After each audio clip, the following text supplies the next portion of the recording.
Good evening, everyone. Blessings to you. Blessings to you on this amazing Sunday evening, this glorious day that the Lord hath made. My name is Reverend Denise Schubert. We are here for Sunday Night Alive. I am a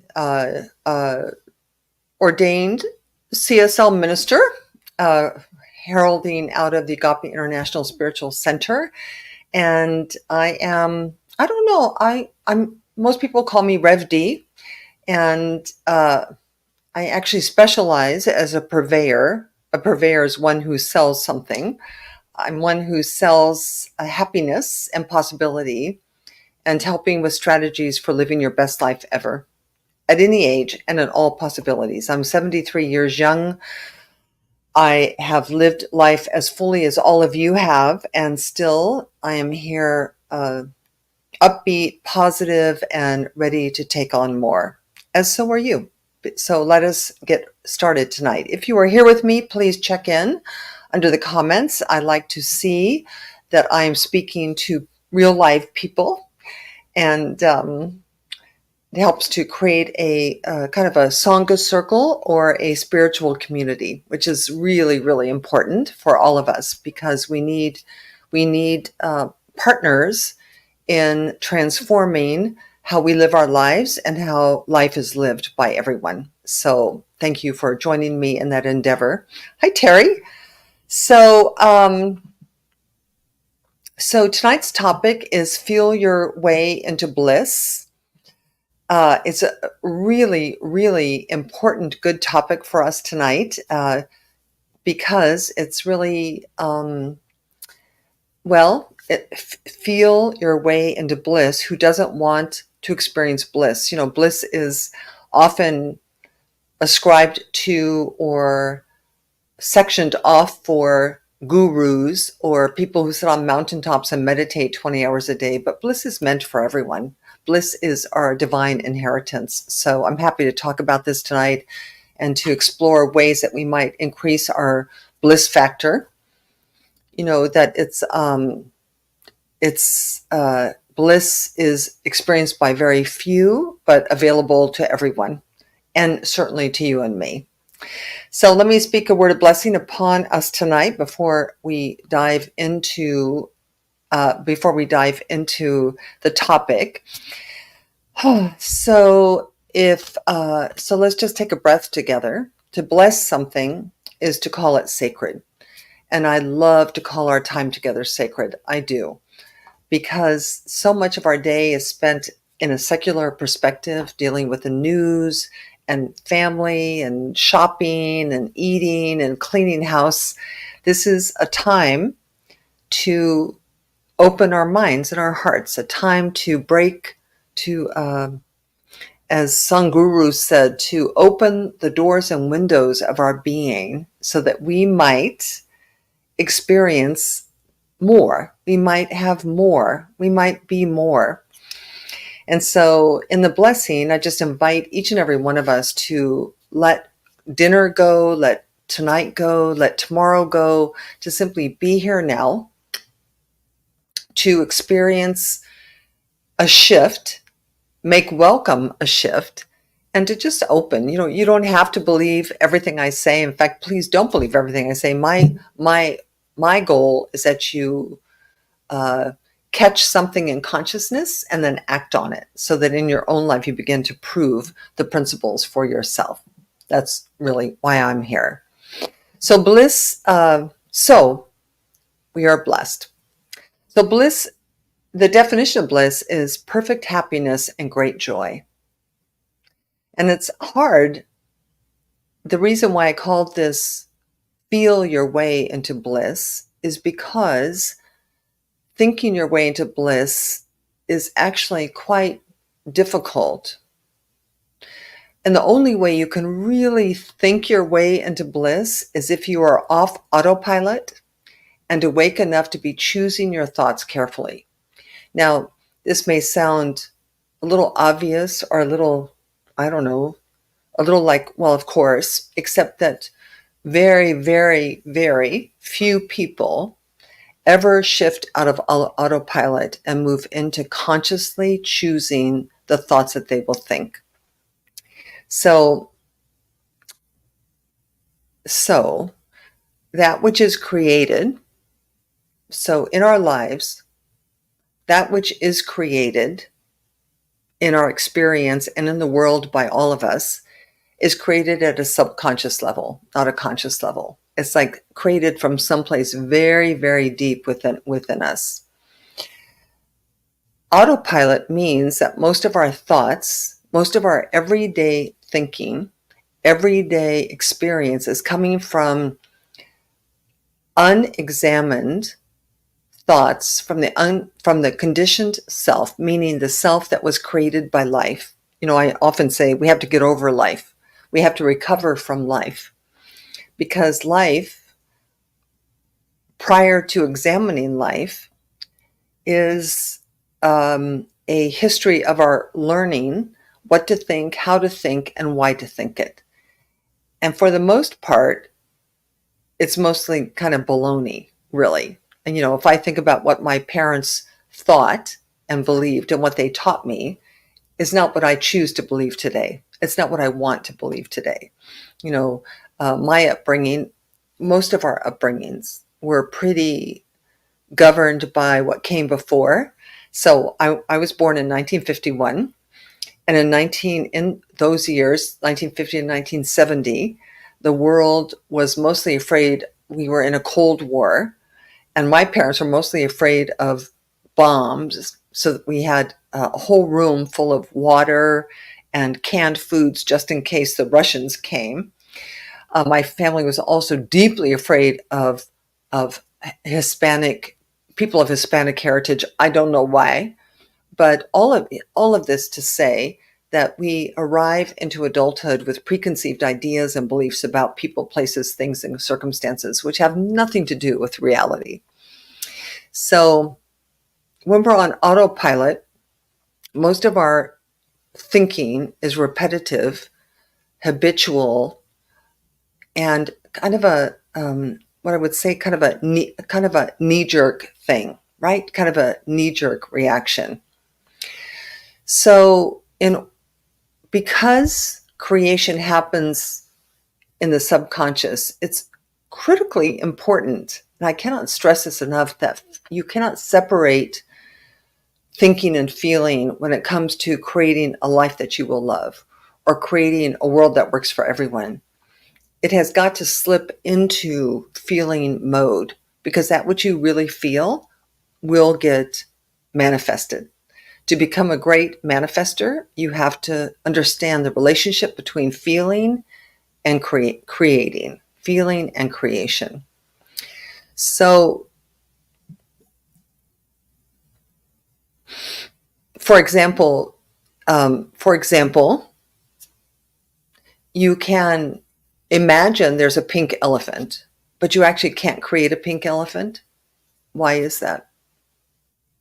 Do you know the answer? Because you're so smart.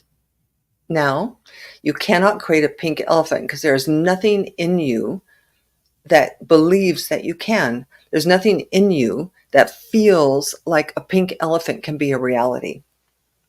So this is a very important distinction for those of us wishing to be powerful metaphysicians, because it answers the question, why? Because I've been doing all these affirmations, and why? Because I do all these prayers. I go to my center every Sunday. Why can I still not manifest a healthy body? Or why can I still not manifest enough money? And it has something to do with the relationship between thinking and feeling, something to do with shifting out of some intellectual idea into a emotional idea or a feeling tone idea. So I found this beautiful thing by Abraham Hicks, which kind of sums up this whole teaching in a beautiful way, which I think it becomes accessible to everyone. So the first idea that they presented is that everything that is the result of vibration. And if you don't like what you have to change the vibration. That is all. Now, obviously, this isn't as simple as it sounds, obviously, but nonetheless, it is true. So what Abraham Hicks is saying here is that everything we've always been teaching, right? That a positive outlook provides the environment for positive results. Jesus said, it is done unto you as you believe. He's talking about a vibration that happens within us, not just in our minds, but in our entire being. So if you believe that only good will come to you, then only good will come to you. If you believe that life is hard, life will be hard for you. If you believe that there is enough for everyone, then there will be enough for everyone. So there's some very intimate relationship between vibration and results. And it behooves us, if you want to live a life producing results that you like or want, or that contribute or make a difference in the world, then we have to work on our vibrational tone, or who it is that we are at the deeper levels of our being, not just in our minds. This is very important because, listen, nobody wants to be unhappy. Nobody wants to fight. Nobody wants war. Nobody wants hunger. Nobody wants abuse. Nobody wants any of those things. So all of us in the world, all 8 billion of us, are walking around going, why? Why? Because nobody wants hunger, is there still hunger on our planet? Why? Because nobody wants war, is there still war on our planet? Why? Because why? If I really want to lose these 10 pounds, why can't I lose these 10 pounds? Why, if I want more financial security, can't I make more money? Do you understand? Nobody's over there going, oh, well, obviously I can't make more money because I'm unworthy of money. Or so there is a total and complete disconnect between what we say we want and what we actually have. So we're trying to bridge the disconnect between those two things. And you can, if I can do it, you can do it, because there's nothing special about me. I sent out a very too long blog this week on trusting the universe with your life. But in it, I've shared that, my life is no different than your life, really. The content of my life, my family, my sexual abuse, my alcoholic husbands, all of that, I can rival any Lifetime for television movie with my drama. So to find myself at 73 years young and manifesting so much of what I love is not because I am a special human being. It's because I understand my part in the creation. I understand my role. So Abraham Hicks now is talking about this. Everything that is a result of vibration. If you don't like what you have, change the vibration. That is all. So, but then of course the question gets asked, how do you change a vibration? How can you change it? Because obviously, if we knew how, we would do it, right? If you knew how to be happier, would you not do it? If you knew how to end world hunger, would you not do it? If you knew how to end the suffering of animals, would you not do it?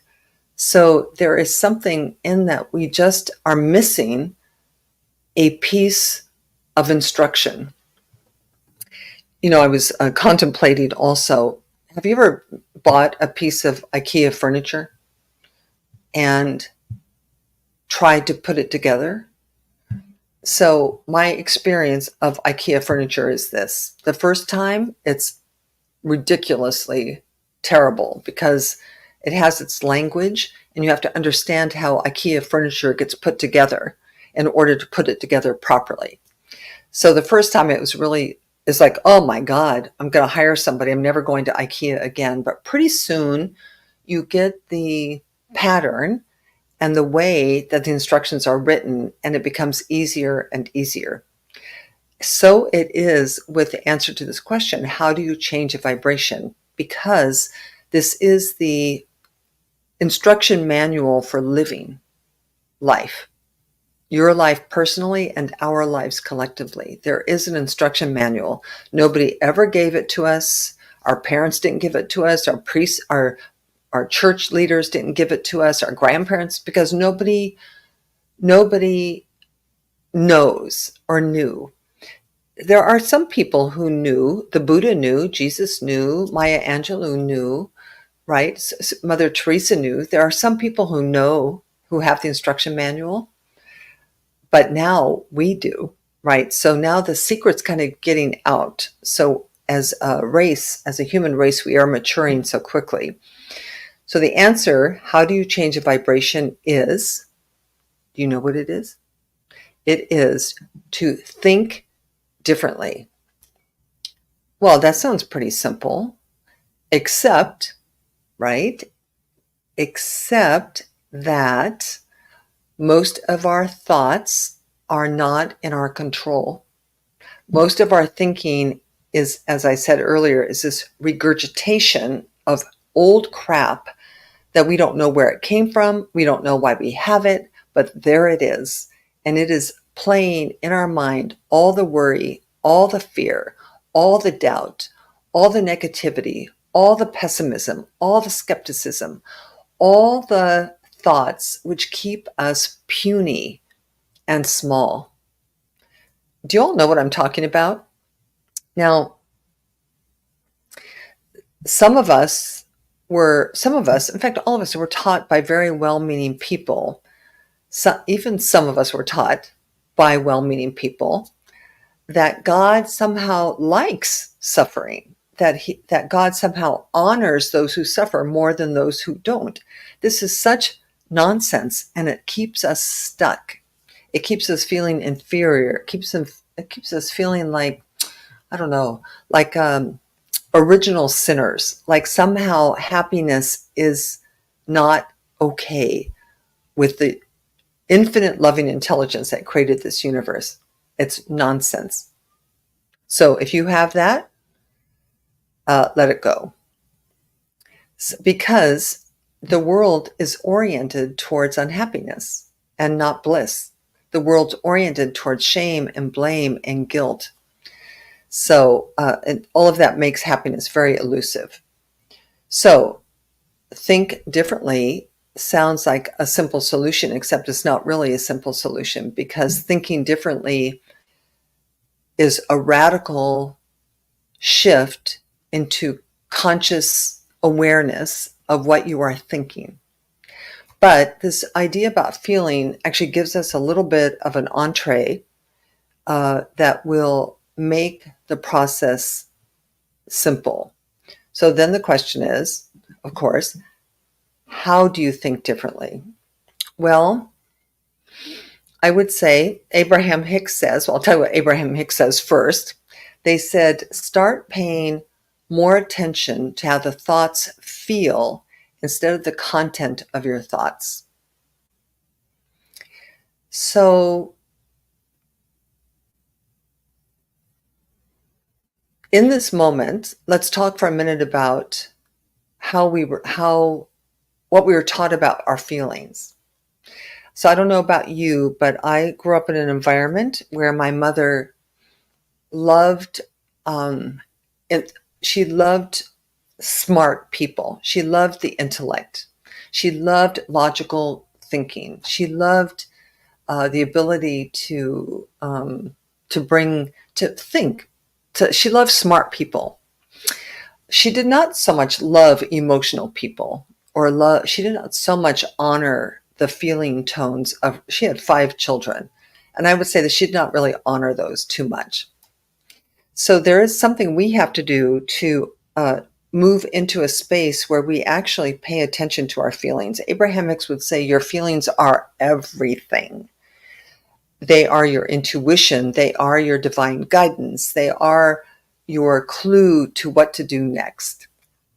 So I would say that ultimately your greatest asset in life is to do whatever you can do to feel good or better than you feel right now. That rather than disregard your feelings or discard your feelings, to actually honor them. If it doesn't feel good, it's not right. If it doesn't feel good, you need to move or shift or do something to feel better than you feel, because your feelings are telling you something. So some people might ask in this moment, how do I know that my feelings are spiritual? How do I know that my feelings are of the divinity within me and not my ego? How do I know what to pay attention to and what not to pay attention to? I think that this question complicates the issue. I think that if you are unhappy, sad, angry, depressed, all of those things are worthy of your paying attention to them. That none of those feelings are good. None of those feelings are supposed to be there. I think it is safe, way safer, to tell yourself that if you're not feeling happy, connected, alive, joyful,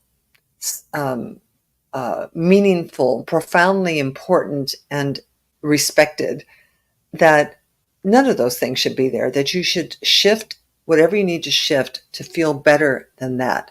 And that's whether you move in and out of relationship, whether you move in and out of jobs, whether you move in and out of what you're doing, like stop doing what you're doing, have a cup of tea, stop thinking what you're thinking, and meditate.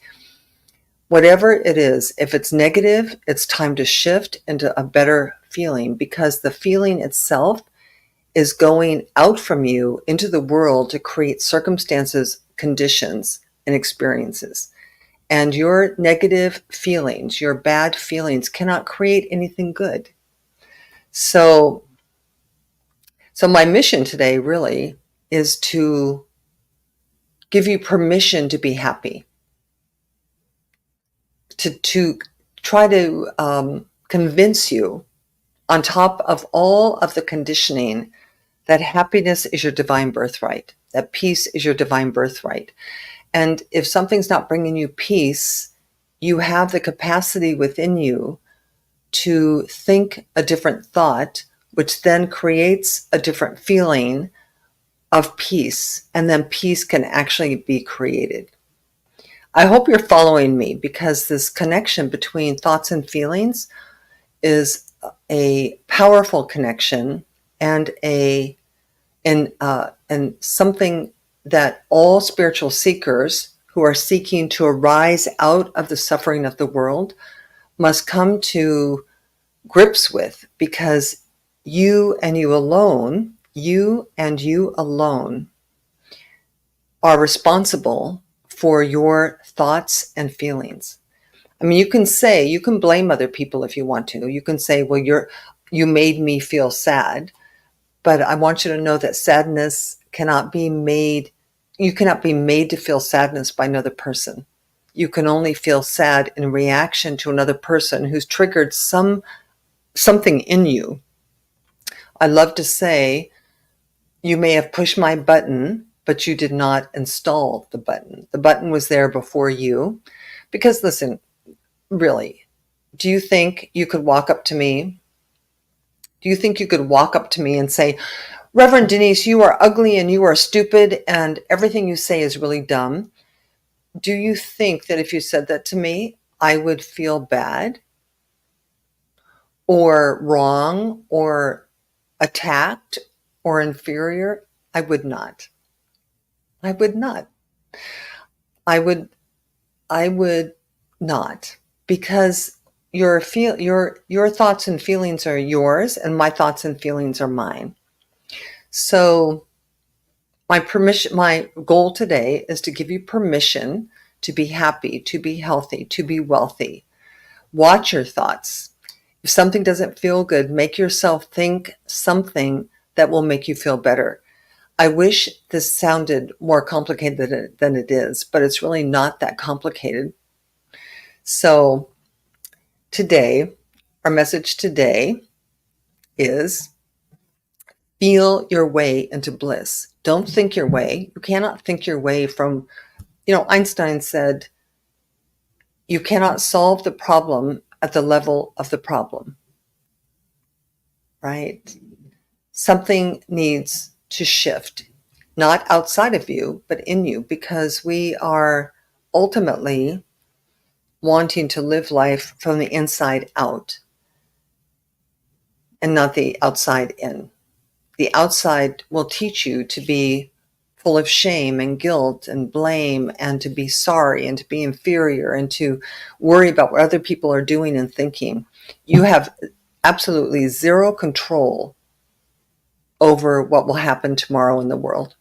Zero control over who says who to what, who wins the election, who's at war, who's happy with who.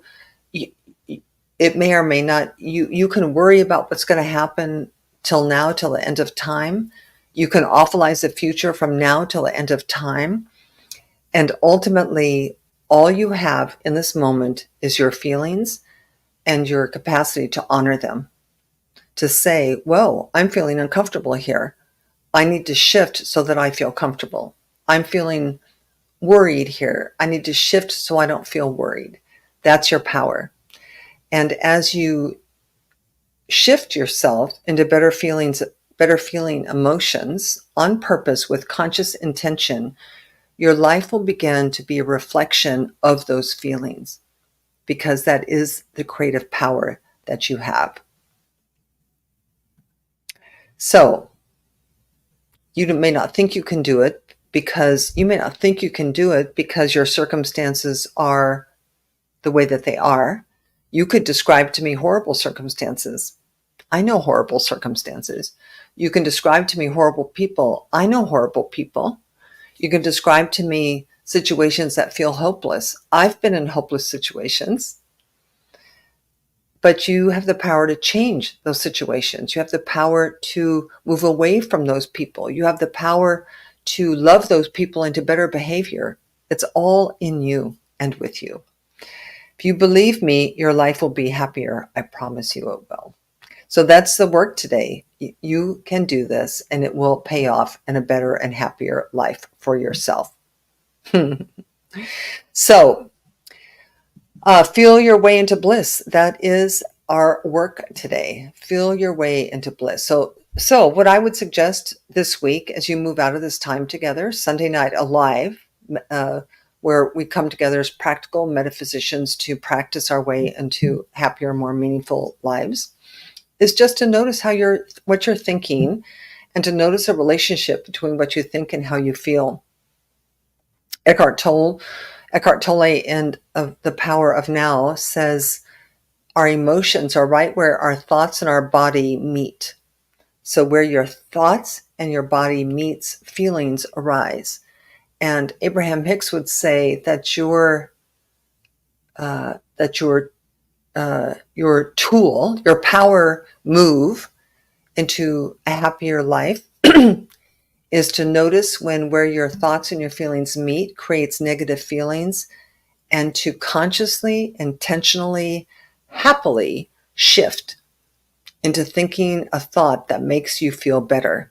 And that if you feel better, one better at a time, one increment at a time, that 10 years from now, your life will be unrecognizable to you, that you will have access to bliss and ecstasy without going to a mountaintop, purely by managing your own thoughts. Say yes to that. Say yes to that. And so it is. So I'm going to pray us out, but I want to remind you all that on August 10th, I'm doing what I'm calling a Good Death Dialogue. It's not morbid in any way. It's really, it's really an opportunity for us to discuss, talk about, and dive into what it means to live a good life from the beginning to end. And so many people are disconnected from what a good death looks like what do you want to have happen? Have you talked to your family? Have you done a will? Have you thought about what you want to have happen should something happen to you? All of this, such an important dialogue for people of all ages. But certainly if you're like me in your final quarter or your last back nine, whatever you want to call it, it's good to bring consciousness to it because life and death are the same.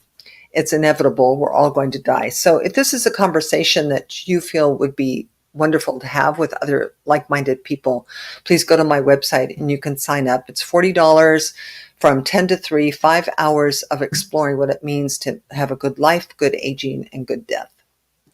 So I know it's not for everyone, but it may be for you. If it's for you, please come join us for this enlightening, conscious look at this very natural circle of life that we're all living.